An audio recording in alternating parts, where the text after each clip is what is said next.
Hey there, my name is Dan Franklin, and I wrote the book The Eater of Gods. It's a shortish horror novel that tells the story of Professor Norman Haas as he picks up his dead wife's research into the lost tomb of Kia, who was the second wife of Akhenaten. For those of you not into the whole Egyptology thing, she would be better known as King Tut's stepmom, and almost all record of her was struck from the history books for reasons. Anyway, Norman finds that her tomb and enters it, and things obviously go downhill from there. I mean, it's a horror novel and all, but it's more than just that. I mean, I got started down the path to writing while I was working on a different project, and I read a collection of essays by Mark Sieber. He's a reviewer over at Horror Drive-In, and he lamented the death of a lot of classic monsters and whatnot, specifically the Mummy. And I mean, I know he's not a fan of the Brendan Fraser movies. I personally love them, but they don't really hit the theme of what the figure represented, and it's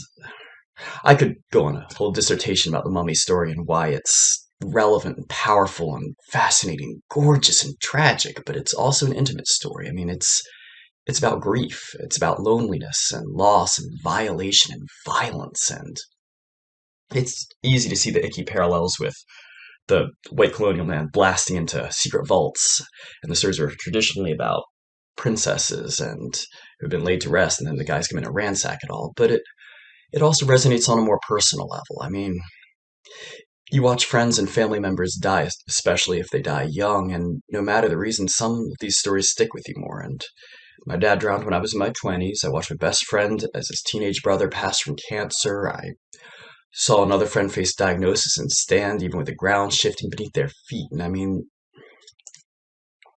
there's an unforgiving edge to love, and that's more what this is about. And because I'm a mentally healthy person, I got absolutely obsessed. I started reading everything I could.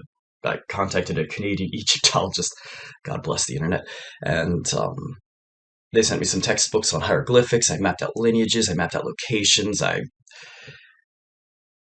studied all sorts of stuff, and it snowballed into a book. And it's not an exhaustive book, though. It's a short novel. Most of my self-indulgence and research got put on the editing floor, and but it comes from a love for the genre, specifically the subgenre, and and the retelling of classic stories is important. I think that viewing them through contemporary light or a different lens is one of the most powerful things horror can do, because those old monsters, those old themes, they're still real and they're still important and they're still just as powerful as they always were. It just sometimes gets forgotten or misused. I mean, I love Dracula. I love Salem Slot, and I Am Legend is probably my favorite book of all time. And the I Am Legend and Salem Slot, they're almost diametrically opposed visions of the vampire story, but they stay true to a common theme of it. And in my mind, vampires don't give interviews and they don't sparkle and they don't play baseball. But man, I could do a whole thing about vampires.